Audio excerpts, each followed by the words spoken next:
Ils ont dit que si nous revenons, on va s'entendre. Mais maintenant, ce n'est pas ensemble là qu'on va s'entendre. Parce que lorsque ce dernier, cet évêque, cet ami, Sylvain Baloutia, lorsque Sylvain Baloutia a commencé par critiquer ce qui ne va pas dans la mission, la semaine suivante, je me rappelle qu'une semaine avant son décès, il m'a appelé vers 2 heures du matin. Il m'a dit, Abeloche, prie pour moi, on veut me tuer. Et j'attends une semaine après, 1 juin 2020, ce monsieur a été empoisonné, il est mort. Et puis, on dit qu'il était à une fête à Porto-Novo. Et ensemble avec les amis, arrivés devant le CNHU, l'hôpital hospitalier, le plus grand hôpital de Cotonou, arrivé là, le monsieur ouvre la portière de la voiture, il sort et il tombe devant la place de Mathis, il était soufflé, il ne pouvait plus respirer. La moindre des choses pour un bon serviteur de Dieu, c'est en même temps l'évacuer à l'hôpital. Il y a eu le séance d'elle au Béninois. Vous voyez, il y a eu honte aujourd'hui, la dernière fois, d'apprendre sur nos chaînes télévisuelles que l'État a nommé César Agossa en tant que responsable de l'association des écoles universitaires privées. Avant que ces fidèles ne soient bougés, qu'on les dépouille de leurs biens, de leurs richesses, avant qu'ils ne vendent leurs parcelles pendant qu'on va leur donner de l'argent dans des bafanas. Je vous assure, on était à Cotonou lors d'une réunion. 5 ans pour César Agossa, ce responsable qui a été nommé par le président Talon tout récemment, il est venu pour vouloir convaincre les prêtres, à convaincre les fidèles, à croire au prêt que Vicence leur a promis. Aux millions qu'il faut prendre dans des sacs de bafana que Vicence leur a promis. J'ai dit au cardinal Simon à César Agossa le jour-là, les prêtres de Cotonou étaient là, hein, et je leur ai dit que Dieu ne procède pas ainsi, qu'il n'y aura pas un franc, que c'est du faux. Le César Agossa, qui a été nommé par le président Talon, après un mois, responsable de l'association des écoles universitaires privées, il me dit, Abeloche, non, on ne dit pas ça. C'est Dieu, il a promis. Ah, s'il ne donne pas l'argent aux fidèles là, ah, les fidèles vont partir là, ce n'est plus Dieu. On a fait un mois, les gens n'ont pas l'argent, 2 mois n'ont pas l'argent, et 6 mois n'ont pas l'argent. Il convoque une réunion encore, César Agossa, il vient. Un grand féticheur qui se pointe devant notre église pour dire que lui, il est féticheur, il est grand dignitaire de ceci, de cela, et il fait des témoignages comme quoi c'est Dieu Esprit Saint Dago de Banamé qui lui a rendu visite et qui lui a dit qu'il doit abandonner toutes ses gris-gris et rejoindre la mission de Banamé. Que Dieu lui a dit ça la nuit, Dago est venu le voir la nuit, par 3 fois, mais il n'a jamais accepté. Mais cette fois-ci, il est obligé de se rendre. Ce fidèle, je lui demande, est-ce que tu es capable de répéter ce que tu as dit là? Il dit oui, qu'il va le répéter. Effectivement, il le répète. Il a accepté qu'on aille chercher tous ces gris-gris dans le moyen de déplacement que nous appelons communément Kloboto. Nous avions utilisé 3 Kloboto pour ramasser tous ces gris-gris à Tindy. Mais des mois plus tard, nous avons commencé par voir ce fidèle aux côtés de Mathias Vigan, permettez-moi de dire aux côtés de notre pape, à des séances de grande envergure. C'est ce fidèle qui est ce grand féticheur qui est devenu fidèle, c'est lui qui est assis à côté de Mathias Vigan, le pseudo-pape. Ça a commencé par réfléchir. Pas me faire réfléchir, par me faire réfléchir. Jusqu'à un moment où j'étais... Suivez l'intégralité de la vidéo après ce message. J'espère que vous appréciez toujours autant le contenu que je partage avec vous sur ma chaîne. Rejoignez ma communauté pour avoir le privilège de recevoir la version numérique de mes chroniques et une compilation de 200 chroniques sur l'actualité politique au Bénin, publié chez Lamentin. Si vous le souhaitez, cliquez sur le bouton Rejoindre. Vous retrouvez une fois encore ce dimanche. N'hésitez pas à vous abonner à nos différentes plateformes YouTube et TikTok. Avec Bi-Africa Web TV, l'information ne dort jamais. Ce dimanche, nous replongeons dans le monde obscur, mystérieux et énigmatique de la mission de Banamé. Nous avions reçu par le passé des anciens prêtres et fidèles de la mission qui ont révélé sur nos antennes les dessous de cette nébuleuse appelée mission de Banamé. Avec nos invités de ce dimanche, nous allons plus loin, mais surtout voir les derniers développements liés à cette mission. Et pour nous accompagner, trois invités. Tout d'abord, M. Jean-Claude Assoba, ancien prêtre de la mission de Banamé. Bonjour, M. Jean-Claude, et puis merci d'avoir accepté notre invitation. Merci, merci beaucoup. Je remercie le Seigneur et je remercie toute votre équipe pour le travail que vous êtes en train de faire.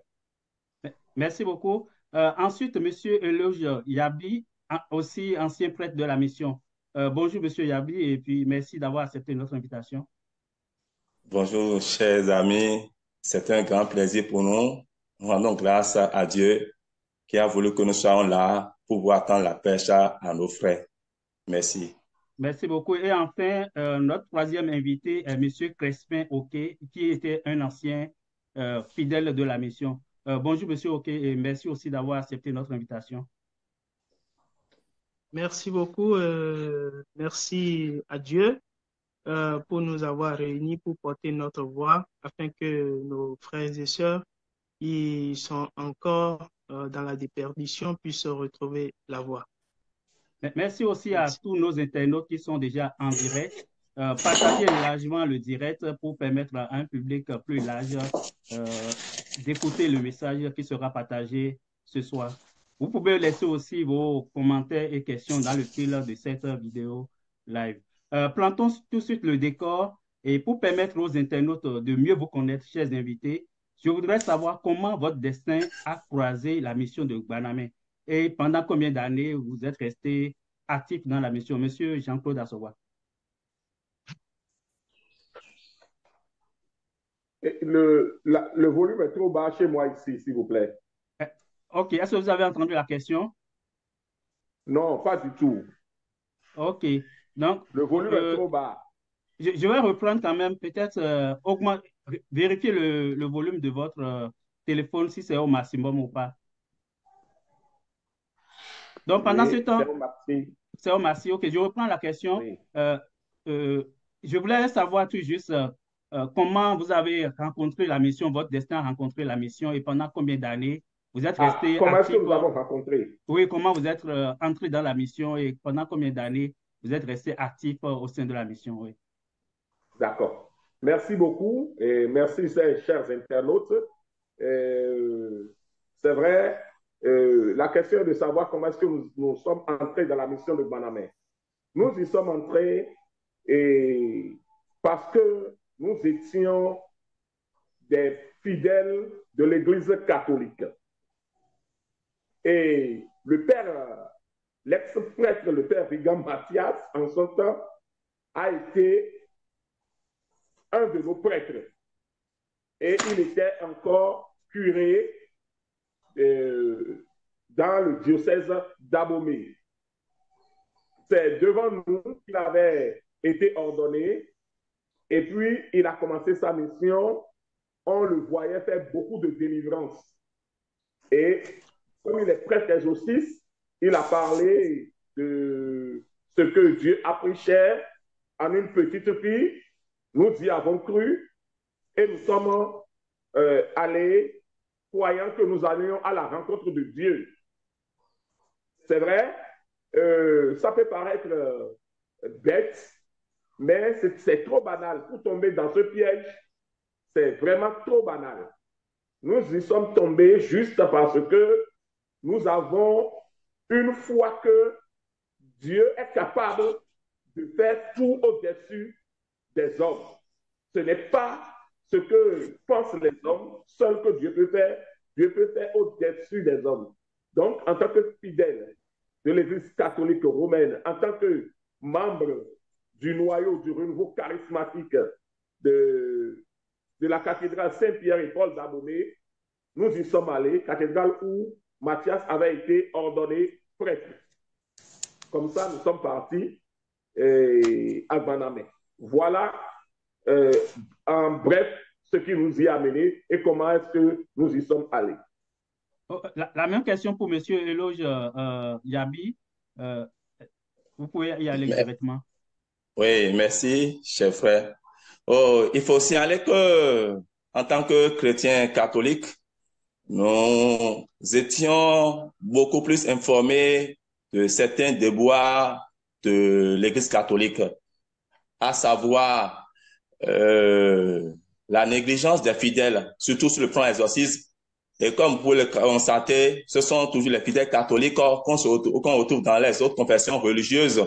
Et quand tu leur poses des problèmes, c'est surtout des situations de sorcellerie, etc., qui les poussent à quitter. Et je me rappelle du père Dayon, père à son âme, j'ai suivi l'une de ses interventions lors d'une réunion sur l'exorcisme en Europe.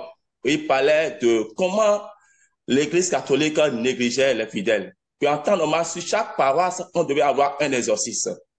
Et parallèlement, sur certaines chaînes, nous avons l'habitude de croiser certains de nos prêtres, des dirigeants de l'Église, à des lieux qui n'honorent pas le nom de l'Église.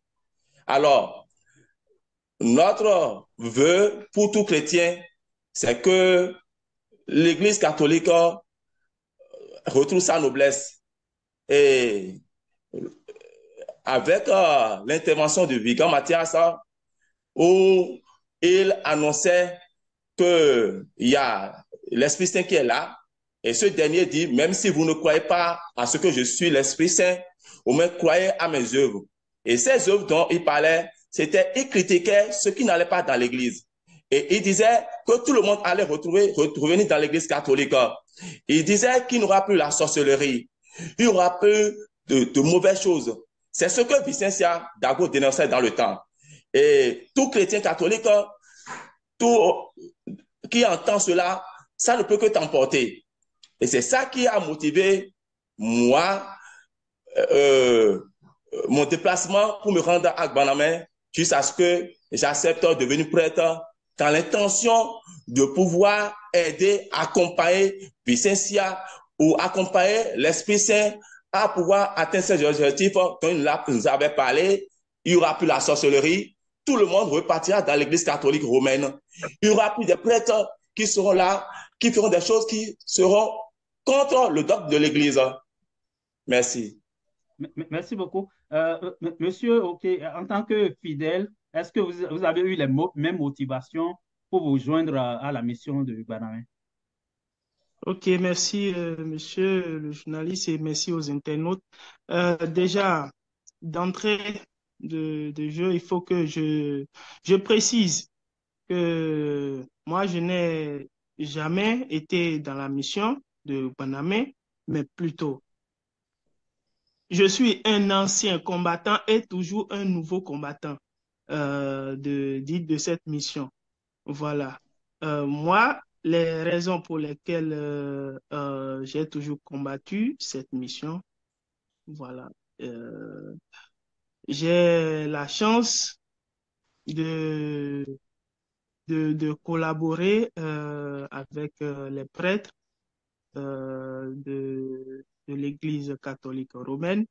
Et lorsque cette mission a vu le jour, il y a eu des critiques, voilà, et aussi avec les prêtres, puisque Mathias Vigan faisait partie de la paroisse hein, sur laquelle voilà, cette mission a vu le jour. Voilà. Et aussi, il faut dire que Vigan Mathias, c'était quelqu'un que je connaissais bien, puisque c'était le prêtre qui nous a communié dans le temps et aussi de par son passé, de par son histoire. Lorsque c'est arrivé, lorsque il s'est dérouté ou bien lorsqu'il s'est plongé dans le déluge, si je peux m'exprimer en ces termes, voilà. Nous, on a subitement pris les taureaux par les cornes parce que c'est vrai, je n'étais pas aussi ici âgé, ou bien je n'étais pas un prêtre, ou bien je n'étais pas. Mais non, j'avais, comment on dit, j'avais une conviction, j'avais un don qui me faisait une description de Mathias et puis de Vicencia et puis de toute cette mission. Voilà, voilà en quelque sorte ce que je peux dire. Mhm.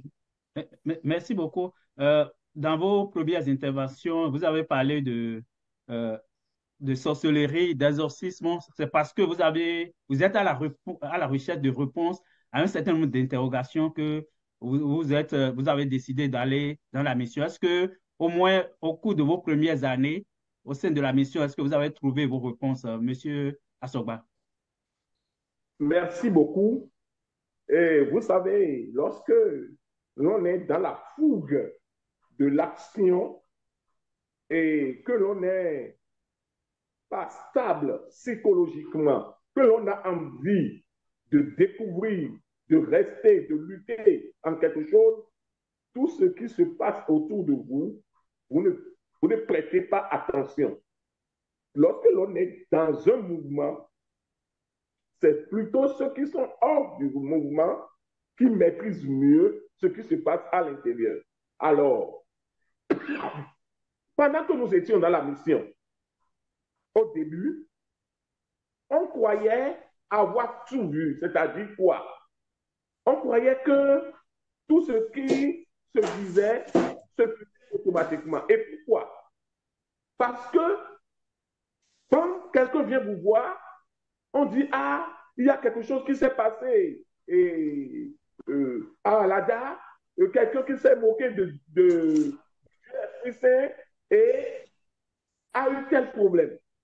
Tous les fidèles dans l'euphorie commencent par applaudir et puis on envoie des témoignages d'ici, de partout. On ne voyait pas la chose se pratiquer comme ça, mais on applaudissait quand même. Aussi, faut-il avouer, il y a certaines choses qui se sont produites devant nous qui nous ont affermis dans notre foi, dans la mission de Guanamé.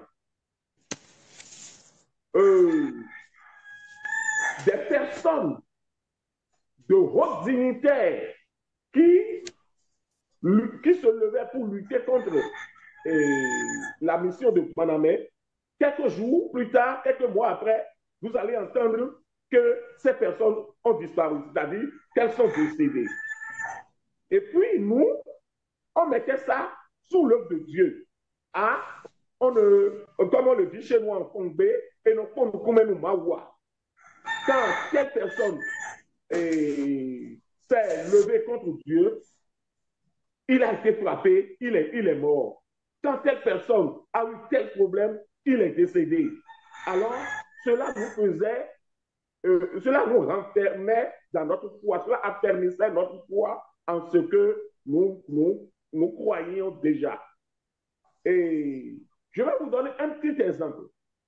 J'ai un ami qui avait des problèmes et les médecins lui ont dit à lui et à son épouse qu'il ne va plus, que sa femme ne doit plus concevoir. Que sa femme ne doit plus concevoir.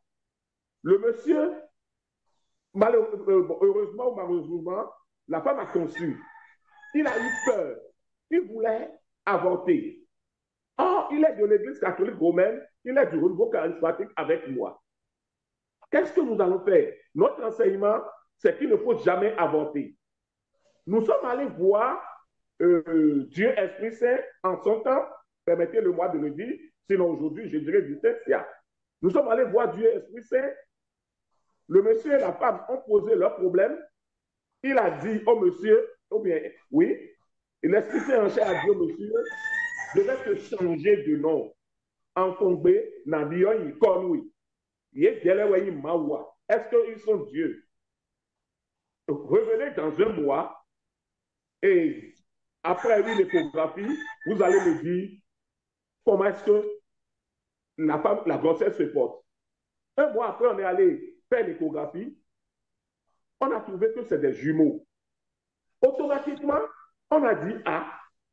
Et donc, on a dit, il a dit, je vais te changer de nom. Donc, c'est ce que l'Esprit Saint voulait dire. Tu es devenu Rotor. Automatiquement, on a cru.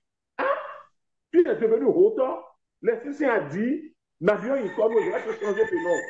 Puisque si tu as 10 enfants, 15 enfants, et que tu as un jumeau, automatiquement, on t'appelle Rotor. Donc, Nabion Ikono. On a cru en l'Esprit Saint. On a cru en ce que nous avions eu en ce moment.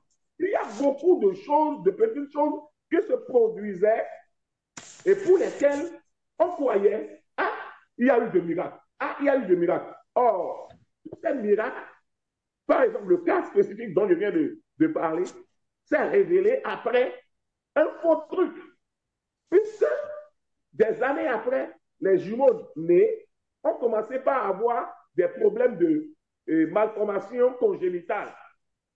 Et c'est maintenant que nous avons dit, ah, donc voilà pourquoi les médecins en son temps avaient dit, ton épouse ne doit plus concevoir.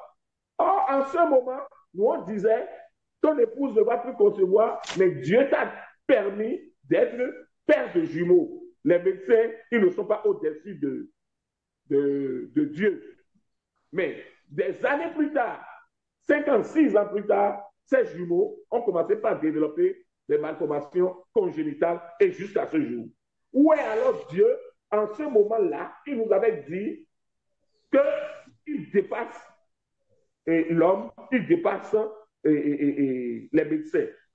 Voilà. Donc, à chaque fois en son temps, au début, en 2009, 2010, c'est de quoi je parle maintenant, ça date de 2010, il y avait des événements qui se produisaient, qui nous permettaient, nous autres, d'être conscients, de dire que nous avons effectivement retrouvé Dieu, si vous voulez. Et je ne sais pas s'il a répondu totalement, mais sachez que des choses se sont produites en 2009-2010 pour vraiment nous permettre de rester à l'intérieur. Il y avait des mensonges, c'est-à-dire des miracles qui étaient fabriqués, tels que telle personne est ressuscitée, une personne est ressuscitée sur la colline, vous ne voyez pas, mais tout le monde en parle, vous êtes obligé d'y croire. Donc voilà des choses comme ça qui nous permettaient, nous autres, en bons croyants, de laisser la raison au profit de la foi. Voilà. Merci beaucoup. Monsieur Assoba vient de parler des miracles qui se passaient, on peut le dire comme ça, au cours des années 2008 et 2009. 2009-2010. Oui, 2009 à 2010. Monsieur Yabi, est-ce qu'en ce moment-là, est-ce que c'était des manipulations ou il y a eu vraiment des miracles qui ont été notés au sein de la mission? Oui, comme nous le savions déjà, le diable aussi est capable de beaucoup de miracles. Et c'est avec le temps qu'on peut avoir la chance de le déceler. Et le Christ l'a dit, c'est à leur part que vous allez les reconnaître. Donc, sur le champ, Vicentia, avec la force dont il a eu à faire des pâtes, elle savait par quelle manière elle pouvait convaincre les fidèles.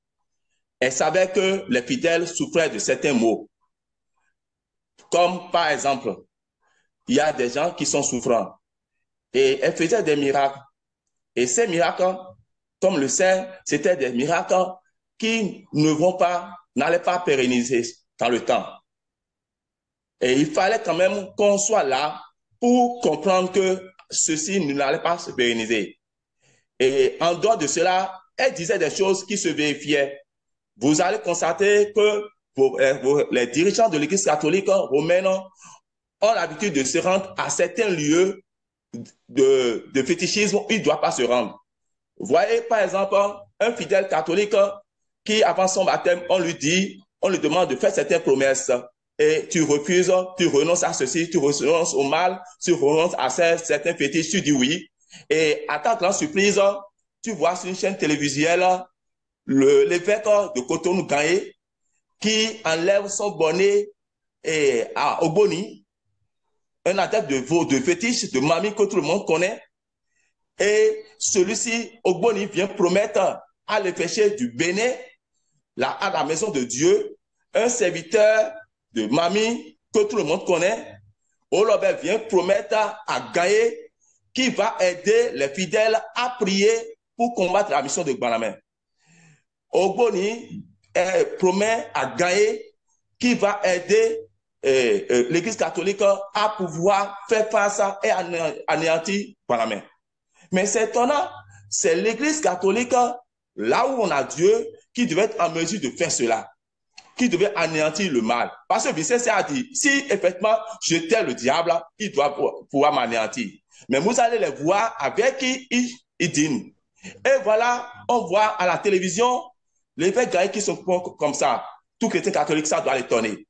Et si nous évoluons encore un peu plus en avance, nous voyons l'évêque qui s'en va prendre des photos avec des idoles. Et c'est parce qu'il sait que c'est une honte qu'il avait porté des verres fumés, mais il était en soutane. Lorsque moi, qui suis un légionnaire, et je m'avais fait les apostolats, évangélisation dans les maisons pour convaincre les gens, je vois ça à la télé, mais ça m'a étonné. Et sur Canal 3, on repasse. Ça dit quand même, mon évêque ne peut pas aller s'agenouiller, enlever sa calotte de la tête, rester en soutane et prendre la photo avec un fétiche. Quand tu vas à Cotonou devant plusieurs paroisses catholiques, exemple, l'église de Godier, vous allez voir à l'entrée, ils ont mis une pancarte. Ils ont mis les revenants, croix, barrée. Ils ont mis les fétiches, croix, barrée. Beaucoup de choses qui ont propre à notre culture traditionnelle, ils ont mis croix, barrée. Mais voilà l'évêque qui s'en va mettre en valeur ça, et puis encore, il s'agenouille. Il s'agenouille pour ça. Là, moi, en voyant cela, nous avons dit, ah, donc ce que Vicente, ce que grand-mère est en train de dire, sur les dessous de l'église sont vérifiés. Puisqu'elle a dit qu'elle est venue pour corriger, si elle peut corriger, ce serait bon pour nous. Ce serait une gloire pour nous également. Ça nous a motivés et ça a permis de croire à Vicente dans ses propos, dans tout ce qu'elle dit et dans tout ce qu'elle faisait. Merci beaucoup. Monsieur, ok, vous avez dit que dès l'origine, vous étiez un combattant. Vous étiez contre la mission, pour être plus précis. Est-ce qu'à ce moment-là, il y avait des faits que vous avez constatés qui vous a mis déjà la puce à l'oreille que cette mission devrait être comme une manipulation qui était cachée derrière la mission de Gbanamé? Oui, je l'avais notifié que voilà, je n'ai jamais été à Gbanamé. Moi, voici mes raisons propres. Déjà, je vais prendre Victor Mathias. Mathias était ordonné en son temps, mais son ordination a été vraiment, son père a été contre l'ordination même, son papa. Et parce que son père un Bokono, si je peux me le permettre, et déjà, ça pose un petit problème de foi, de croyance. Et dans le temps, Mathias faisait, bon, de par ses prières, il faisait des miracles et autres. Et moi déjà, parce que j'ai une foi vraiment excusez-moi, qui n'est pas aveugle. Déjà, quand je vois son papa est un Bokono et Mathias, lui, il fait des miracles. c'est quelqu'un qui est très orgueilleux. Matthias, il est très orgueilleux. Et j'ai une méfiance hein, de sa personne. J'ai une méfiance, vraiment. Maintenant, lorsque la mission a vu le jour, déjà, l'Église catholique romaine a demandé à Matthias de déposer les armes, d'enlever sa soutane. Mais qu'est-ce qu'il a répondu? Il dit non, que c'est celui qui m'a ordonné qui viendra m'enlever la soutane. Déjà, ça pose problème. Maintenant, il dit qu'il va casser l'Église catholique romaine. Voilà, c'est ce qu'il a ajouté, qu'il va casser l'Église catholique romaine. Maintenant, voilà, Vicentia qui sort et commence par faire, voilà, on va dire des miracles. Bon, moi j'appelle ça de la magie, j'appelle ça de fétichisme. Excusez-moi, ça, je réserve les thèmes de miracles pour, pour, pour, pour les saints. Donc, voilà. Maintenant, déjà, quelqu'un qui se dit Dieu ne fait pas de comparaison. Quelqu'un qui se dit Dieu parce que tu te dis Dieu, mais tu fais de comparaison, tu te mets au-dessus au-dessus du bien, j'allais dire, au-dessus du bien, parce qu'on dit qu'on combat le mal par le mal, mais lui, il veut combattre le mal par le bien. Voilà. Et pour dire quoi? Lorsqu'il disait qu'il allait combattre, qu'il allait détruire l'Église catholique romaine, mais il allait tout simplement enlever sa soutane et si autrement combattre l'Église catholique romaine, là, on aurait pu comprendre. Mais il a repris exactement les pratiques de l'Église catholique romaine et puis, bon, il a juste changé quelques mots, voilà, quelques paraboles dans la Bible, et puis voilà, il commence par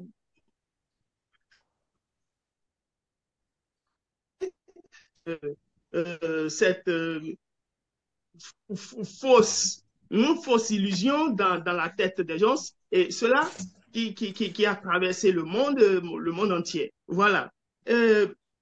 Moi, dans le temps, je faisais part de cela avec les prêtres. Excusez-moi, même si je reste un peu parabolique, bon, je fais taire quelques... en tout cas, je suis dans l'anonymat, excusez-moi, parce que je fais très attention. Et voilà. Je discute avec des prêtres hein, et je faisais la description de Matthias et de Vicentia dans le temps. Parce que ces magies qu'il faisait, cela ne m'impressionnait pas. Excusez-moi, je n'insulte personne parce que c'est vrai, la foi, elle est personnelle. Et le salut, elle est personnel, et il est personnel. Et moi, je ne suis pas, je ne vais pas à l'église parce que je vois des miracles. Non. Je vais à l'église parce que je sais que la vie, elle est Dieu. La vie, elle est longue parce que chaque jour, lorsque tu te réveilles, il faut remercier Dieu.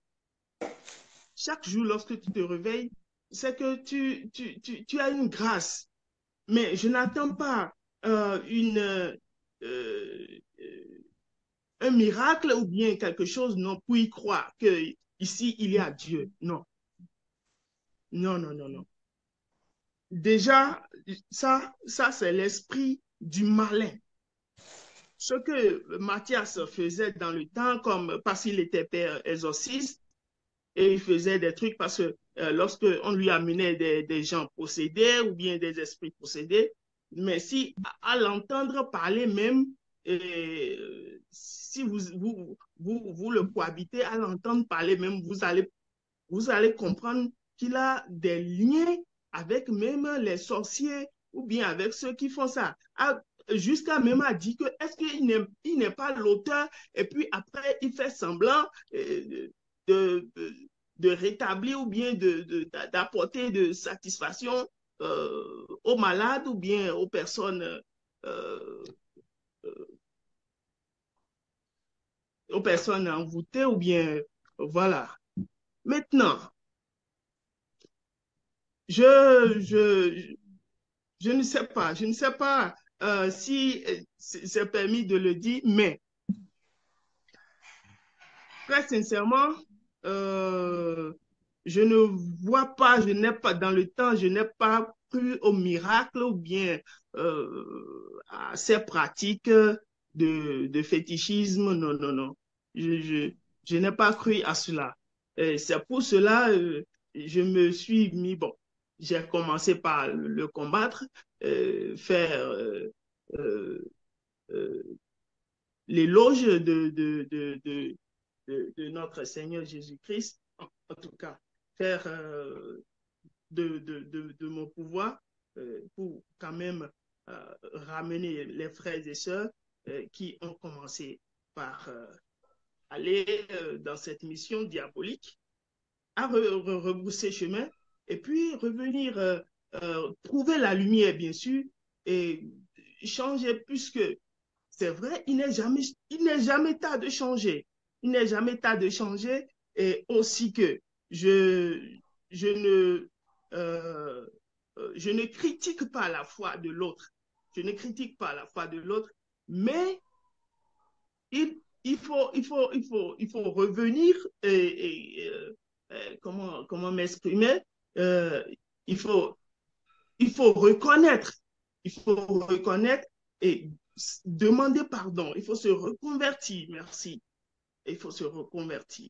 Voilà. Et je remercie aujourd'hui ANC, voilà, qui vraiment de part, qui a eu une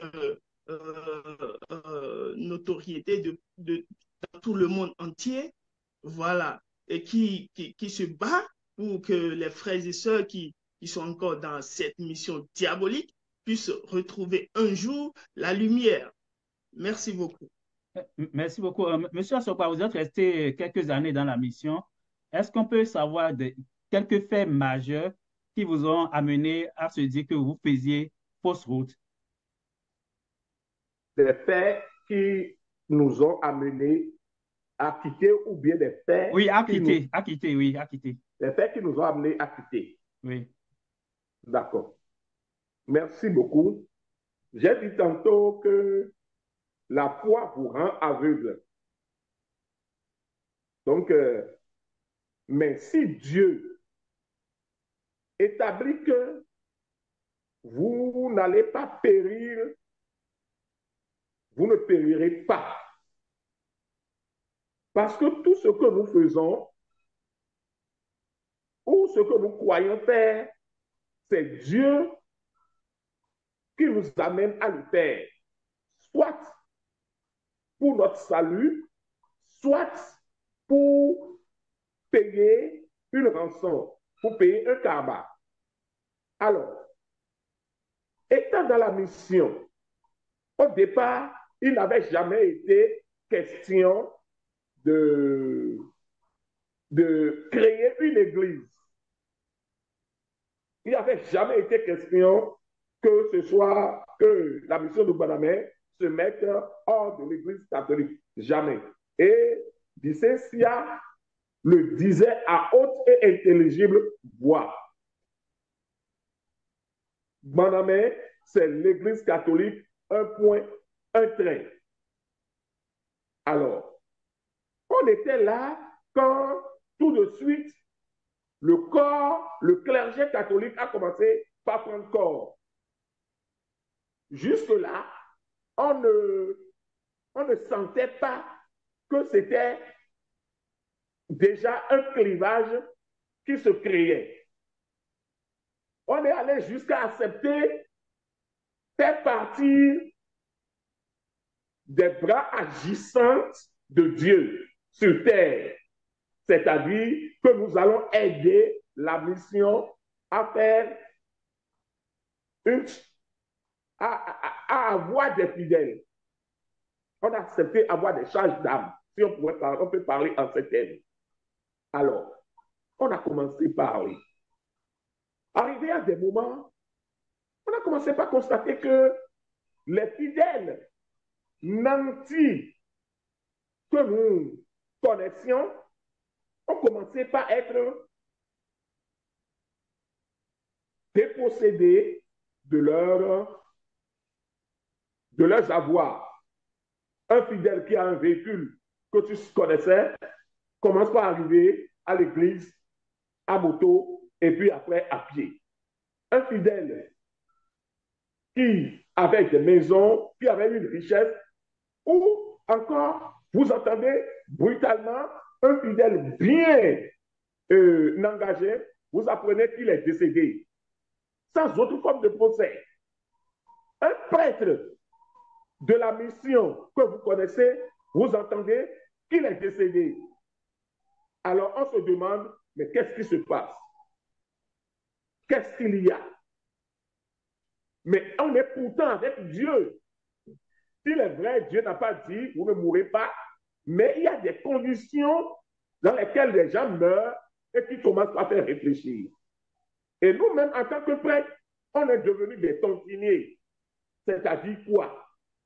Allez chercher de l'argent, apportez-moi de l'argent. Allez chercher de l'argent, apportez-moi de l'argent. Allez chercher, allez chercher, allez chercher. Ces faits ont commencé par nous faire réfléchir.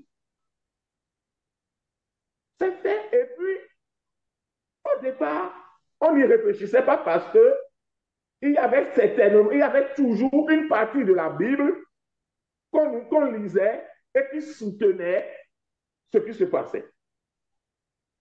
Jusqu'à un moment où un fidèle, pas un fidèle, un grand féticheur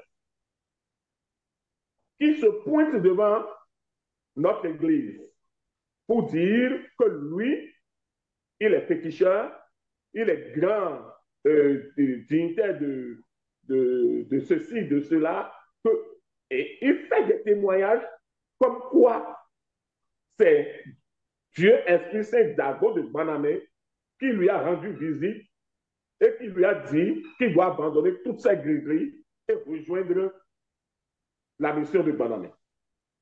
Que Dieu lui a dit ça la nuit, Dago est venu le voir la nuit, par 3 fois, mais il n'a jamais accepté. Mais cette fois-ci, il est obligé de se rendre. Ce fidèle, je lui demande, est-ce que tu es capable de répéter ce que tu as dit là? Il dit oui, qu'il va le répéter. Effectivement, il le répète. Il a accepté qu'on aille chercher tous ces gris-gris dans le moyen de déplacement que nous appelons communément Kloboto. Nous avions utilisé 3 Kloboto pour ramasser tous ces gris-gris à Kendi. Mais des mois plus tard, nous avons commencé par voir ce fidèle aux côtés de Mathias Vigan, permettez-moi de dire aux côtés de notre pape, à des séances de grande envergure. C'est ce fidèle qui est ce grand féticheur qui est devenu fidèle, c'est lui qui est assis à côté de Mathias Vigan, le pseudo-pape. Ça a commencé par réfléchir. pas me faire réfléchir, pas me faire réfléchir. Jusqu'à un moment où j'ai perdu mon épouse, j'ai demandé à rencontrer et à prendre audience avec le pape. Après l'enterrement les obsèques de mon épouse, j'ai voulu rencontrer le pape et parler avec lui. J'étais allé en audience et le jour de l'audience, c'est celui dont je parle là qui est à côté de lui. Je lui ai demandé que je suis venu le rencontrer. Il me dit non, de parler devant. Ah, est-ce que tu ne le connais pas? Il est fidèle et puis il est avec moi. Tu peux parler avec lui. Tu peux me parler devant lui. Et il me recevait, et comment on l'appelle? Il me recevait dans son bureau. Et le fidèle est assis à côté de lui. Je me suis dit, mais qu'est-ce qui se passe? Comment est-ce que tout pape en qui je croyais et tout prêtre que je croyais être, je viens voir la première autorité et il est avec un fidèle et c'est devant moi, devant le fidèle qui me reçoit. Ça a déjà été un hic. Et Dieu, voulant toujours m'aider, j'étais là quand une religieuse me dit, m'appelle au téléphone et qu'est-ce que j'entends? J'entends la voix de Vicentia, c'est-à-dire de Dago qui pleurait au téléphone en voix off. Je dis, mais qu'est-ce qui se passe? La religieuse me dit, mon frère, voilà ce qui se passe. Voilà, notre Dieu a été empoisonné par la personne. Je dis, mais empoisonné comment? Elle dit, oui, depuis 5 jours, on ne dort pas dans la maison. Viens au secours. Pardon. Et voilà ce qui se passe. Je dis, bon. Et elle se déplace. Et quelques instants après, c'est Mathias que j'entends dire, enfant, je vous me laisse une vidéo comme nous. Je vous me laisse une vidéo comme nous. Je dis, mais ça, c'est quoi ça? Et pourquoi Dieu me permet d'être témoin de ça? Bon, d'accord. Je suis resté tranquille. Le lendemain, je vais voir mon responsable hiérarchique, que je peux appeler mon évêque. Aujourd'hui, je ne peux plus l'appeler ainsi, pour autre chose. Et c'est là que lui me dit, mon frère, à partir d'aujourd'hui, telle personne n'est plus de la mission de Guanamé. J'ai dit pourquoi? Il dit, ah mais non, il a commencé par faire gris-gris au Dagovi. Donc, Dago l'a chassé. Je suis resté là, j'ai dit, mais comment Dago l'a chassé? J'avais déjà quelque chose à la veille. Et j'ajoute ça à ceci, je dis, il y a problème. Et c'est là que j'ai écrit ma lettre de démission sans pour convenance personnelle. Les fidèles meurent de façon étrange. Les maisons dans lesquelles il y a nos paroisses, si le propriétaire ne meurt pas, c'est sa femme qui décède. C'est son enfant qui fait accident. Ou c'est son enfant qui meurt. Nous, on regarde tout ça, on se dit, mais pourquoi nous sommes avec Dieu et nous sommes étrangement abattus? Nous sommes étrangement, nous avons étrangement des difficultés. À partir de là, j'ai commencé par réfléchir et je me suis dit, ben écoutez, il y a un problème. Après, c'est un autre qui vient, qui dit que lui aussi, il est féticheur. Il s'appelle Mediaquer et c'est lui qui devient encore confident du couple, qui peut appeler couple divin, du couple Mathias, et choses là. J'ai dit, mais c'est quoi? C'est un troisième qui vient, qui dit, lui s'appelle, je me rappelle, Dieu donné, et c'est lui qui fait le gris-gris de Babidiglo. Puisque moi, j'étais secrétaire diocésain, donc c'est moi qui les reçois. Donc, dans nos conversations, il a employé un thème. Il me dit que lui, là, il peut entrer dans des collines, il peut entrer dans une roche, il peut entrer dans un truc, dans une montagne et en ressortir. Que c'est là que lui dort. Mais quelques jours après, j'entends, il avait déjà employé le terme baguediglo chez moi en tant que secrétaire quand je l'ai reçu. Des jours plus tard, j'entends Vicente Sachamboukini, que j'appelais mon Dieu, qui dit qu'on va faire un chapelet qui s'appelle baguediglo. J'ai dit, quoi? Il y a problème. L'autre féticheur qui est devenu Dagovi a déjà utilisé ce terme. Alors là, il y a problème. Donc, tous ces trucs réunis m'ont permis, moi, Jean-Claude Atoba, de me rendre à l'évidence que je suis sur une fausse route. Et étant sur une fausse route, et que tu veux quitter la route, il faut vite quitter, sinon tu risques d'être broyé. Voilà tant de choses qui m'ont permis à moi, je dis bien moi, je ne l'ai jamais dit ouvertement comme ça, mais je le dis aujourd'hui au monde entier, ce que je mettais dans ma lettre de démission et que Mathias entende aujourd'hui, ou que le cochon d'Abomey entende aujourd'hui, ce que je mettais dans convenance personnelle, c'est ça que je viens de dévoiler à la face du monde. Merci beaucoup, Jules, merci de m'avoir permis de le faire. Oui, merci beaucoup. Notre invité, Eloge Yabi, son micro est sur muet. Est-ce que vous pouvez... Son micro, je vais son voir. micro est sur muet, sa caméra aussi est éteinte. Peut-être il a... Soyez en train de parler avec monsieur OK et nous allons régler ça. OK, donc je vais lui revenir dans quelques... Je vais vous revenir dans quelques secondes, juste de prendre... Donc, on va rester avec vous, monsieur OK, pour le moment, parce que vous étiez dans un combat dès le début. Et on peut dire qu'aujourd'hui, le combat a pris un peu corps dans le mouvement ou bien l'association Allumons nos cerveaux. Quelles sont les actions que vous menez à travers cette association si vous êtes membre? Et déjà, c'est d'expliquer au monde entier ce qui se passe. Déjà, en tant que membre de Allumons nos cerveaux, je porte ma voix. Je parle déjà avant d'intégrer Allumons nos cerveaux, j'explique à mes proches, voilà ce que je comprends par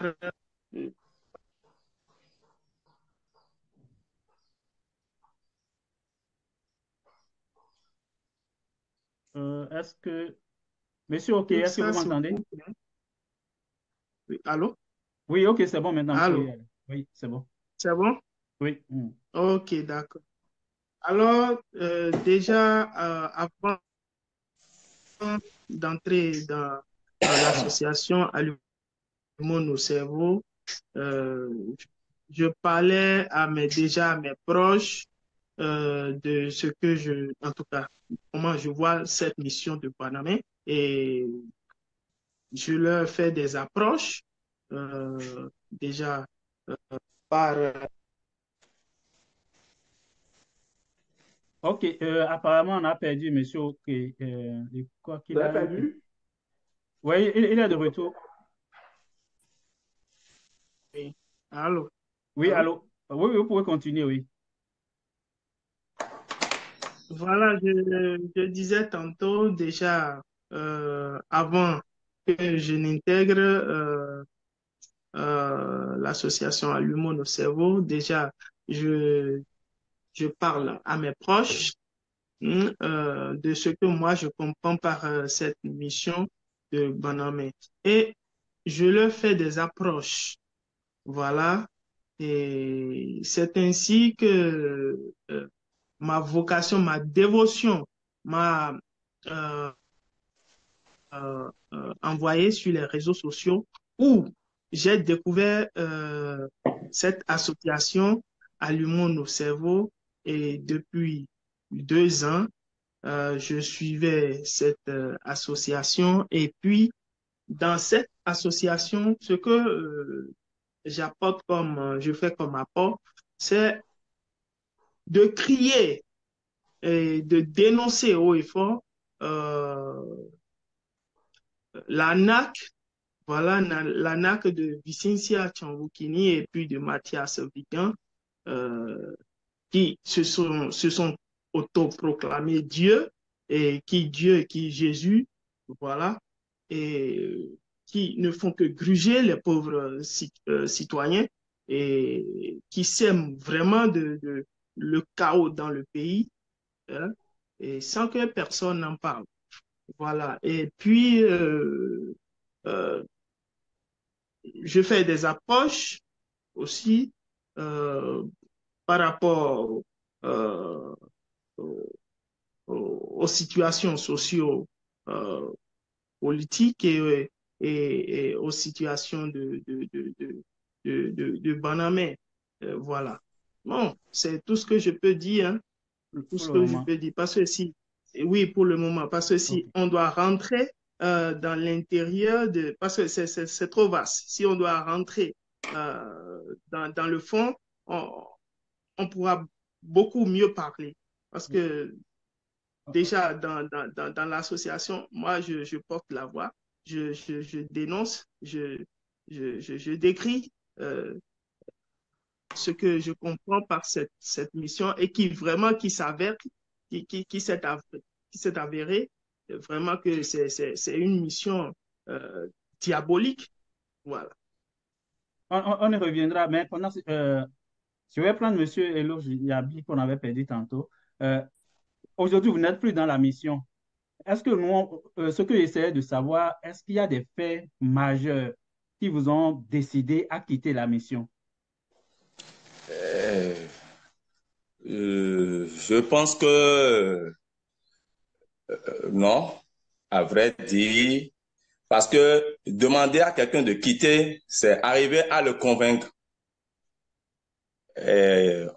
On ne m'avait pas convaincu. Des amis qui me disaient de quitter, quand tu vois à côté qu'ils font le pire, il est difficile. Quelqu'un qui s'attend, lui, peut-être, non, tu vas à Banamé, il faut que tu t'enrichisses. Tu vas à Banamé et il faut que tu continues quand même de visiter certains lieux. Des gens qui n'étaient pas pour la vérité, leur nature ne permettait pas de pouvoir s'engager à quitter. Donc, ce qui m'a incité à tourner dos à la mission de Banamé, c'est que l'objectif que Banamé s'est fixé au départ, cet objectif n'est pas atteint. La mission de Banamé, Vicentia Tchambukini, Dagbo et Vigan Mathias, ils ont bel et bien dit que il y aura plus la sorcellerie dans le monde, il y aura plus l'injustice, il y aura plus le mensonge, il y aura plus l'idolâtrie. C'est ce qu'ils ont dit. Mais à mon grand étonnement, comment est-ce que moi qui veux qu'il y ait du beau à l'intérieur d'une église que je suis, que j'étais et que je demeure, et je voulais que les choses aillent de bien. Lorsque je viens constater qu'on promet aux fidèles, les fidèles étaient à l'aise, ils sont venus pour leur foi, et vous leur promettez de l'argent, des prêts, vous leur obligez à fournir des dossiers. Et en un mois, ils doivent avoir cet argent. Mais on se rend compte que de 10 000, on vient à 50 000, les frais de dossier, et de dossier en dossier, on rentre dans des cérémonies pas possibles. Et une promesse que Malamé a fait aux fidèles pour un mois. Les gens sont partis vendre leurs biens, s'attendant à pouvoir récupérer de l'argent en un mois. Et on fait 3 mois, 6 mois, et après, c'est des menaces qui s'ajoutent. Là, c'est un peu grave. Et nous étions là en voulant attirer l'attention des membres de la hiérarchie, certains membres de la hiérarchie, certains évêques, mais quand même, il y a un peu d'anicloche dans ce qui se passe. On nous demande de ne pas trop en parler. Mais lors d'une réunion, nous étions là où presque tous les fidèles s'attendaient à prendre de l'argent dans le mois. Parce que vous leur avez demandé de préparer un lieu dans leur maison, une cachette où ils pourront cacher l'argent. Et d'aller, si possible, d'autres peuvent ouvrir des comptes. Et les fidèles sont prêts. Ceux-là ont effectué des prêts ailleurs. Maintenant, le vicaire Mathias, qui est le pape autoproclamé, rassemble les prêtres à Calavi et nous fait comprendre de faire tout possible pour laver le cerveau aux fidèles. Les gens qui sont en attente de récupérer des prêts que vous voulez leur faire après avoir récupéré, après les avoir dépouillés de plus de 100 000, 50 000, 200 000 et 500 000 selon le niveau de prêt que tu veux effectuer, pour appeler les prêtres et vous leur faire comprendre de ces vigants. Dit voilà les thèmes que Vigan Mathias a utilisés. Vous les prêtres, vous saviez, nous comptons beaucoup sur vous. Là où la mission est arrivée maintenant, vous allez constater que les fidèles, apparemment, ils ne viennent plus à la messe. Et les analyses ont montré que ce sont les promesses que Dagbo a fait pour les fidèles. Et que cette promesse est une promesse diabolique. Que Dieu ne veut pas leur donner de l'argent. C'est une promesse diabolique. Que bon, vous les prêtres, vous allez faire tout possible pour leur laver le cerveau et nous allons vous intéresser. Vous me connaissez, non? Je vous promets que vous ne serez pas déçus. Mais moi, ça m'a touché. Mais comment vous pouvez nous demander d'aller laver les cerveaux aux fidèles? Je n'ai pas été acclamé à cause de l'argent. Je n'ai pas été acclamé à cause de miracles. J'ai bien dit tout à l'heure que c'est à cause de certains déboires de l'Église catholique romaine que beaucoup de prêtres de l'Église catholique romaine ont appuyé et les preuves sont là. C'est à cause de cela que j'ai été. Et puis c'est ça même a bien dit, si vous ne croyez pas, même si vous ne croyez pas que je suis Dieu, au moins croyez à mes œuvres. Alors donc, je suppose que je n'ai pas été acclamé à cause de Dagbo dit qu'elle est Dieu. J'ai été parce qu'elle a promis que la justice va s'installer. Parce que moi, j'ai été à la présidente de la République, à la présidence chez le président Yaïboni, pour lui remettre un courrier. Et le contenu de ce courrier, le jour-là, je tremblais. C'était un ultimatum au président de la République où Banabé s'affichait qu'il fera du bien. Alors, ce Banabé qui promet de l'argent aux pauvres, aux fidèles, et après, on appelle les prêtres en coulisses de leur laver le cerveau. Alors, lors d'une grande réunion à Calavi, quelque chose de 6 mois après, ils ont rassemblé encore les prêtres. On n'a pas compris pourquoi nous avons ces réactions. Après, on ne sent plus de motivation en nous. Mais tous les prêtres du Bénin étaient là. En ce moment, mon confrère Jean-Claude Assoba, il n'était pas là parce qu'il a commencé par montrer sa colère au point où il n'était pas à la réunion. Alors donc, au cours de cette réunion, à Calavi, tous les prêtres du Bénin étaient là. Du Togo étaient là. Et c'est pour cela que je dis que c'est méchant ce qu'ils sont en train de faire aux fidèles. Le jour-là, j'étais la seule personne à avoir le courage. Après 30 minutes de silence, ils avaient peur. Et alors, les dirigeants de la réunion, à savoir le Simon,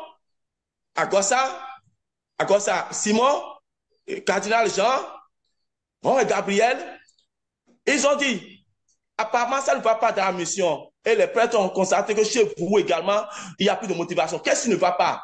Et pourquoi les fidèles ne viennent pas? Essayez de vous prononcer. Quelqu'un me dit à côté, ne te lève pas, hein, sinon ils vont te déshabiller. Et j'ai dit au collègue qui était à côté de moi, je lui ai dit, laisse-moi. Il y a un évêque qui est en retraite, qui m'a touché, qui m'a dit, parle. Abbé, parle, il faut parler, il ne faut pas avoir peur d'eux. Alors, après 30 minutes de silence, parce que, qu'on veuille ou non, si on ne s'exprime pas, ils diront que nous, en coulisses, nous parlons, mais ils nous ont convoqués pour qu'il y ait un terrain d'attente et on n'a pas voulu s'exprimer. Moi, j'étais prêt de dire ce qui ne va pas. On peut me déshabiller. Alors, je leur ai dit au cours de la réunion, devant tous les prêtres, c'est pour cela que ce qui se dit aujourd'hui sur ANC, allumons nos cerveaux un peu partout, le fait que certains là-bas continuent de vouloir aller contre nos propos, de vouloir nous contredire, ça me fait mal et c'est méchant. Alors, au cours de la réunion, j'ai eu à dire, je n'ai pas été acclamé à cause de l'argent. Mais les fidèles étaient là, vous les avez convoqués, vous leur avez promis le ciel et la terre, ils ont vendu leurs biens, vous leur avez promis l'argent en 1 semaine, en 2 mois. Ils ont effectué des prêts un peu partout. D'autres ont menti pour pouvoir prendre les biens qui ne leur appartiennent, ceux qui ne leur appartiennent pas, les biens d'autrui, pour venir fournir des dossiers. Maintenant, le pape de la mission nous appelle, soi-disant, d'aller laver le cerveau aux fidèles. Et je l'ai dit au cours de la réunion, laver les cerveaux aux fidèles, c'est un type de vol. La seconde chose, nous allons vous intéresser. Non, c'est trop aller. Moi, je ne vous ai pas demandé de l'argent. Les fidèles aussi ne vous avaient pas réclamé de l'argent. C'est vous qui leur avez promis de l'argent. Mais pourquoi vous allez nous demander si nous, on leur lave le cerveau, vous allez nous intéresser? Jamais. Et après mon intervention, voici les deux choses que j'ai dit. Et je me suis arrêté. Il y a eu un silence absolu. Les gens se regardaient. Les gens se regardaient, ils vont le déshabiller. Ils vont le déshabiller. Après moi, 15 minutes après, 45 minutes après, il y a à peine 3 interventions. Et les 3 interventions qui avaient eu là, les dirigeants de la réunion les ont menacés. Moi, personne ne m'a pas menacé. Voici ce que le cardinal Jean a dit au cours de la réunion, devant tous les prêtres. Et je dis que c'est méchant qui disent le contraire aux fidèles aujourd'hui.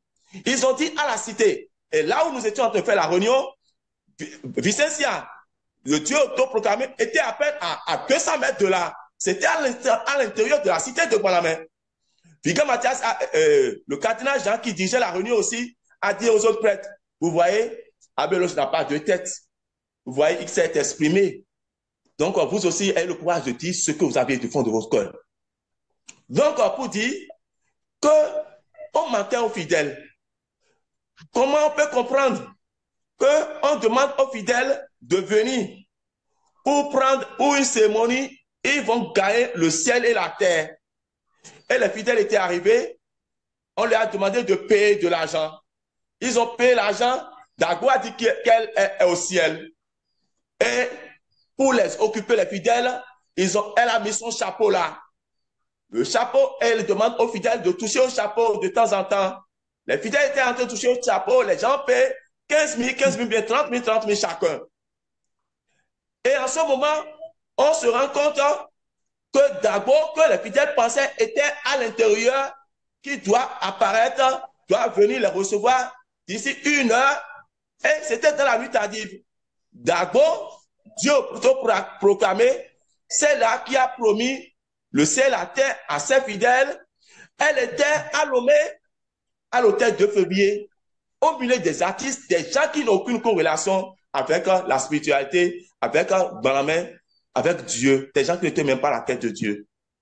Elle était en train de danser, ils étaient en train de fêter. Et l'argent coulait à flot, on s'amusait avec l'argent des fidèles. Vous voyez que ça insulte l'intelligence humaine.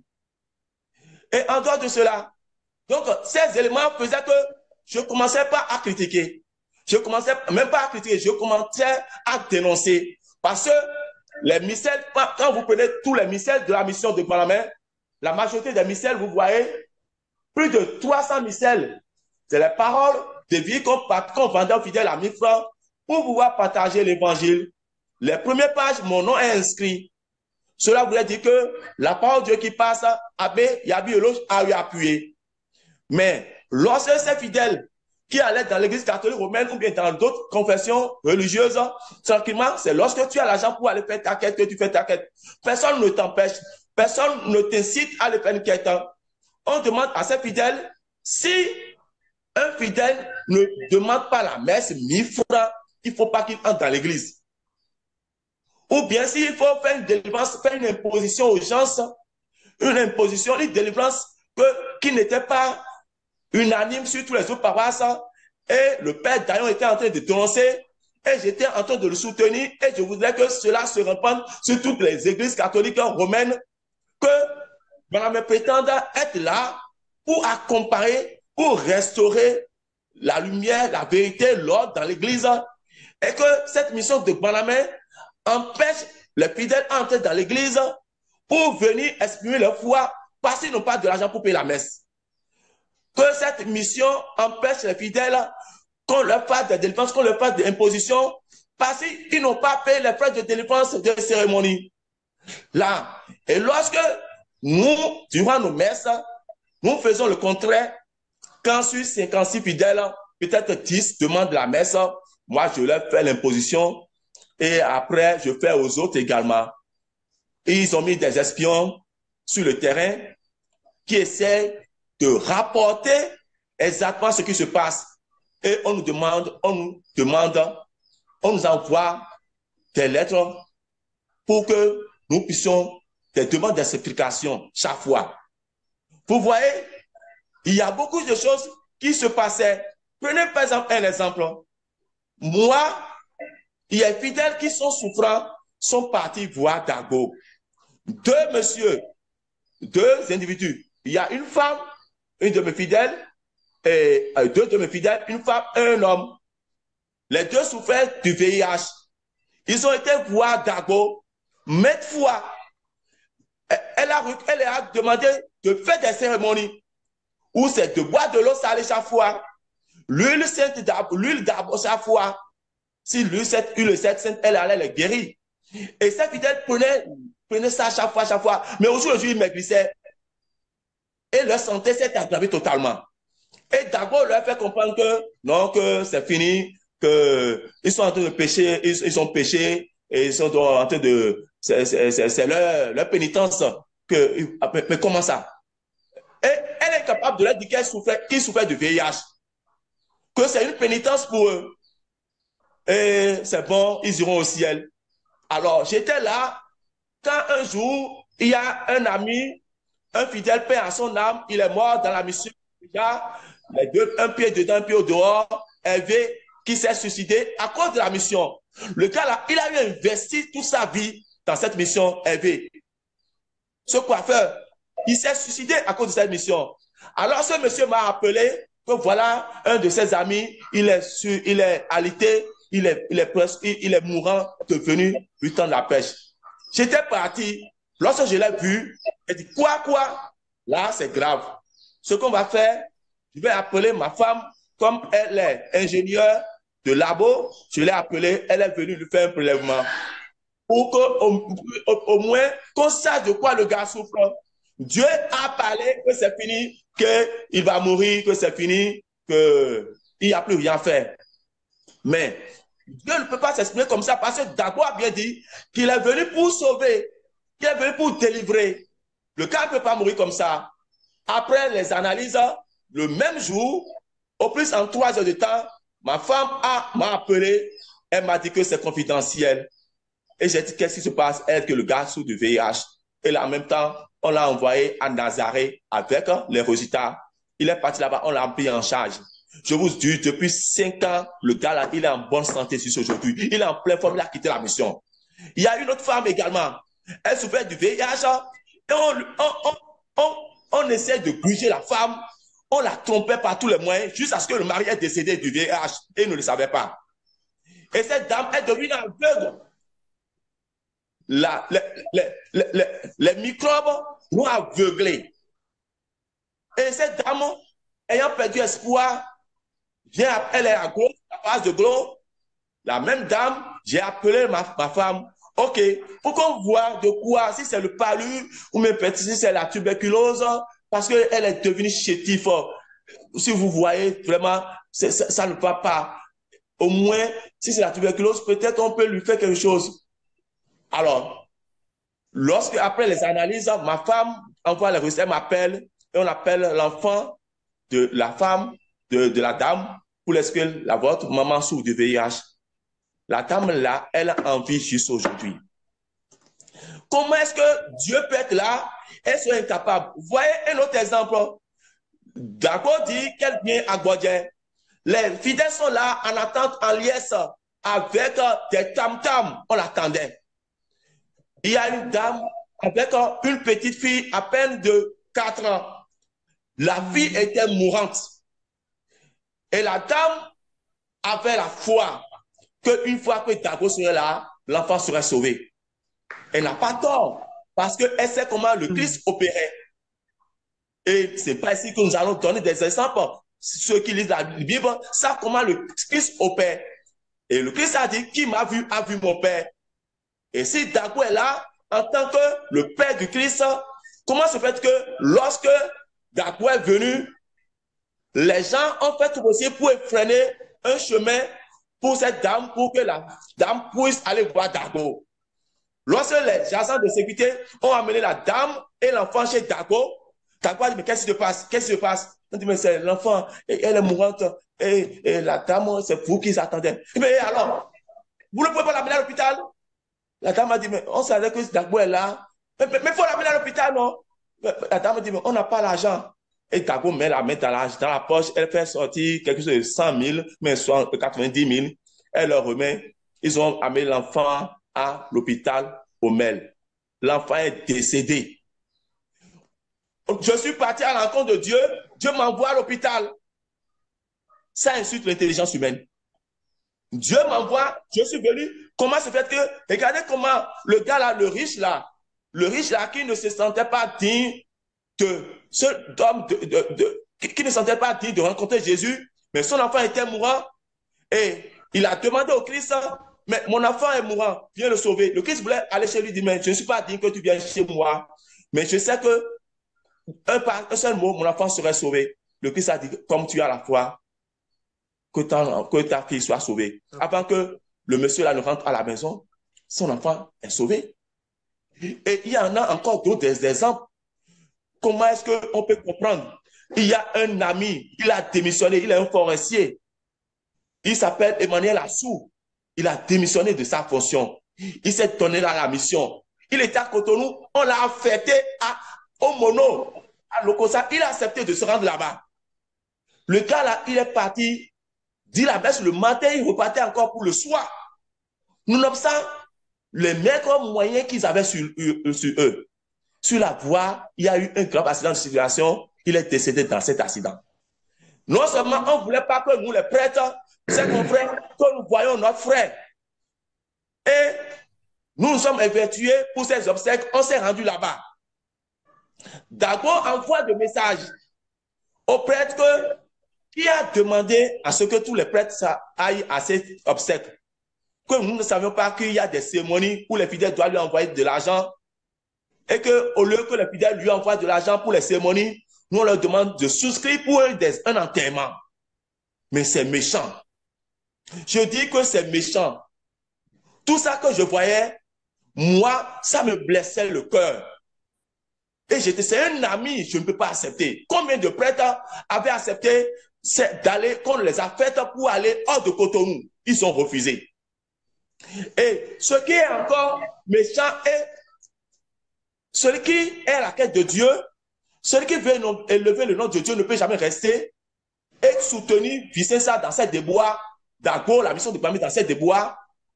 Et j'ai déjà dit tout à l'heure qu'aucun prêtre ne peut pas venir dire le contraire de ce que je viens de dire, parce qu'ils étaient là. Lorsque je m'exprimais, ils avaient peur qu'on leur enlève la soutane. Ce n'est pas la tenue là qui fait le prêtre. Un serviteur de Dieu, ce n'est pas la tenue, c'est le cœur, c'est l'acte. Et Dago même ne peut pas venir nous dire que nous ne sommes pas dignes de nous exprimer, parce que Vicenza a dit plusieurs fois devant tous les prêtres. Il a dit devant Victor Mathias, Abbé Loge là, c'est un bon prêtre. Ils ont fourni des dossiers et on devait renvoyer les prêtres de Cotonou et ils ont soutiré mon dossier parmi les dossiers. Lorsqu'il est venu, il a dit non, il a déposé son dossier, c'est un bon prêtre. Il devait envoyer un de ses enfants pour aller faire des affaires à l'extérieur. Parmi les prêtres, il a dit non, c'est Abbé Loge qui est un bon prêtre, il faut l'appeler, il peut aider le monsieur là. On doit aller faire l'évangélisation à Lomé. Il a dit que le bon prêtre là, c'est Abbé Loge. On n'a qu'à l'appeler. Lui là, il est un bon prêtre. Alors aujourd'hui, Dagbo ne peut pas venir dire aux fidèles que Abbé Loge est un mauvais prêtre. La preuve, lorsque j'ai dit que je ne viens plus dire les messes, ils ont envoyé, ils m'ont appelé plusieurs fois pour me supplier de revenir. J'ai dit non. Vous faites le contraire de ce que vous. Ils ont dit que si nous revenons, on va s'entendre. Mais quand même, ce n'est pas ensemble là qu'on va s'entendre. Parce que lorsque ce dernier, cet évêque, cet ami, Sylvain Baloutia, lorsque Sylvain Baloutia a commencé par critiquer ce qui ne va pas dans la mission, la semaine suivante, je me rappelle qu'une semaine avant son décès, il m'a appelé vers 2h du matin. Il m'a dit, Abbé Loge, prie pour moi, on veut me tuer. Et j'attends une semaine après, 1 juin 2020, ce monsieur a été empoisonné, il est mort. Et puis, on dit qu'il était à une fête à Porto-Novo. Et ensemble, après les amis, arrivés devant le CNHU, l'hôpital hospitalier, le plus grand hôpital de Cotonou, arrivé là, le monsieur ouvre la portière de la voiture, il sort et il tombe. Devant la place de Martyrs, il était soufflé, il ne pouvait plus respirer. La moindre des choses pour un bon serviteur de Dieu, c'est en même temps l'évacuer à l'hôpital.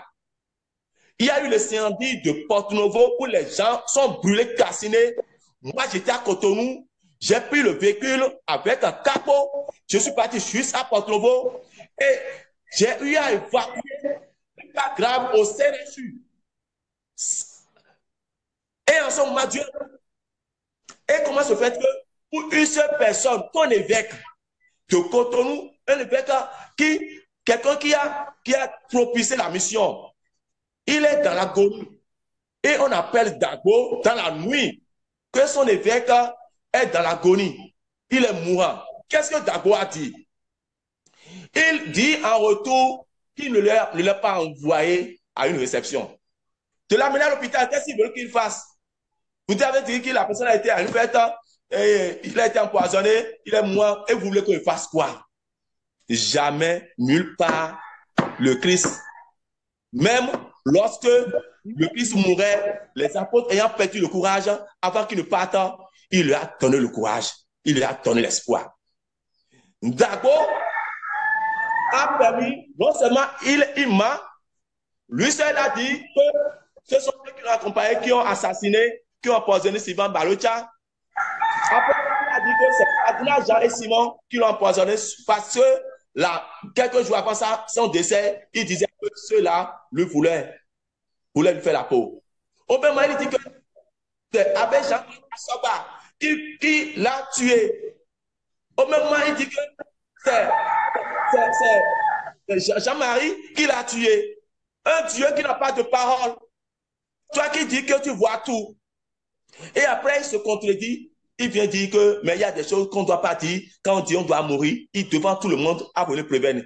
Qu'aujourd'hui, on ne doit même plus permettre aux prêtres de dire des choses qu'on ne doit pas dire. De dire des choses qu'on ne doit pas dire. Donc, de ne pas critiquer, de ne pas faire des remontrances. Alors, si je ne pars pas vite là, on va me tuer. Lorsque j'ai compris ça, j'ai dit, quoi? Comme je fais partie de ceux-là qui ont l'habitude d'intervenir, nonobstant qu'on me dise non, tais-toi, on va te déshabiller. Et je voulais rafraîchir la mémoire à tous les fidèles, aux Béninois. Vous voyez, j'ai eu honte aujourd'hui, la dernière fois, d'apprendre sur nos chaînes télévisuelles que l'État a nommé Césaire Agossa en tant que responsable de l'association des écoles universitaires privées. Avant que ces fidèles ne soient bougés, qu'on les dépouille de leurs biens, de leurs richesses, avant qu'ils ne vendent leurs parcelles pendant qu'on va leur donner de l'argent dans des bafanas. Je vous assure, on était à Cotonou lors d'une réunion. 5 ans pour Césaire Agossa, ce responsable qui a été nommé par le président Talon tout récemment, il est venu pour vouloir convaincre les prêtres, à convaincre les fidèles, à croire au prêt que Vicessa leur a promis. Aux millions qui vont prendre dans des sacs de bafana que Vicessa leur a promis. J'ai dit au cardinal Simon à Césaire Agossa le jour-là. Les prêtres de Cotonou étaient là. Hein? Et je leur ai dit que Dieu ne procède pas ainsi. Qu'il n'y aura pas un franc, que c'est du faux. Le Césaire Agossa qui a été nommé par le président Talon après un mois responsable de l'association des écoles universitaires privées. Il me dit, Abbé Loge, non, ne dis pas ça. C'est Dieu, il a promis. Ah, s'il ne donne pas l'argent aux fidèles là, ah, les fidèles vont partir là, ce n'est plus Dieu. On a fait 1 mois, les gens n'ont pas l'argent, 2 mois n'ont pas l'argent, et 6 mois n'ont pas l'argent.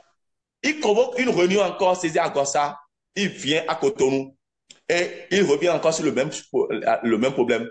Mais vous les motivez pas tous les fidèles à payer. Elle dit, mais doyen, mais on a dit 1 mois, 2 mois, nous sommes en train de faire 1 an. Non. Alors, pour pouvoir inciter les prêtres à pouvoir bien faire le travail, on leur a promis des villas, on leur a promis des véhicules, on leur a dit d'aller faire les auto-écoles pour avoir leur permis, que les véhicules sont déjà dans le bateau. On leur a promis tout. On leur a fait des passeports. Vous voyez comment le diable, il trompe. Alors, je l'ai dit encore le jour-là que, cardinal, ce que vous dites là, vraiment, moi, je ne pense pas que Dagbo va leur donner de l'argent. Dieu ne procède pas ainsi. Il a dit, apparemment, Abbé Loge, il me semble que tu es en train d'avoir raison, hein. Mais ça ne peut jamais se passer ainsi. Si Dagbo ne leur remet pas l'argent, les fidèles auront droit de quitter. Et Dagbo leur a promis, il leur a dit devant le monde entier, si en l'intervalle de 1 mois, 2 mois, vous n'aviez pas l'argent, alors je ne suis plus Dieu. Vous pouvez partir. 1 mois, 2 mois, 3 mois, 4 mois, 1 an, 2 ans, 3 ans. Si nous sommes en train de faire 4 ans, et il continue de dire Dieu. Et maintenant, encore quelques secondes, Monsieur Yabi, je vais donner la parole aux autres invités. Merci. C'est tellement Ok, mais avant de donner la parole à Monsieur Assoba, je voulais une précision parce qu'il y a un point que je n'ai pas compris. Vous avez dit que vous avez amené une lettre au président Yahi Boni et Oui. la lettre donnait un ultimatum au président. C'est ça que je n'ai pas compris. C'est quoi le contenu? Pourquoi vous parlez Oui, d'ultimatum? l'ultimatum, le président Yahi Boni était contre l'installation de la mission de Gbanamen. Parce que les propos de Vicentia ne convainquaient pas le président. Ne convainquaient pas. Je suis Dieu, je suis venu pour faire du bien et tu critiques les autres, tu mets à nu ce que les autres font. Apparemment, il a déjà fait ses enquêtes, le président Yahi Boni voit que ça ne va pas. Et les gens, l'église catholique romaine, et plus précisément à Abomey, Vicentia était descendu à Abomey le 10 janvier pour s'attaquer aux religions endogènes. Et il y a eu des casses, il y a eu des blessés graves. Et beaucoup de choses se passaient avant ça, avant l'arrivée des talons. Beaucoup de choses se passaient, des blessés, des soulèvements, et chaque fois des accrochages. Alors, Vicentia Dabo disait qu'il y a une injustice qui se faisait par le président Yahi Boni.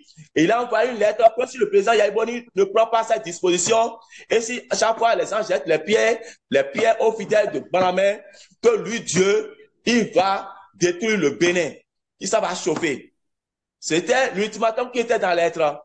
Et ce qui est étonnant, Vicentia qui donne cet ultimatum dans cette lettre, aujourd'hui, elle fait le contraire. Tu critiques les autres religions endogènes. Aujourd'hui, tu dis que le président Talon est ton fils.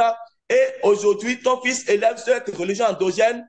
Et Vicentia ne demande pas aux fidèles d'aller se battre, d'aller se blesser. Donc, c'était l'ultimatum qu'il avait donné au président Yahi Boni dans le temps. Ok, et il fait le contraire aujourd'hui. Ok, j'ai compris, c'est ça, ce point-là que je n'avais pas bien compris. Donc, Monsieur Assoba, on a parlé longuement des éléments suspects qui se passaient au niveau de la mission. On a parlé des décès suspects, des empoisonnements. Monsieur Oke parlait d'arnaque tout à l'heure aussi.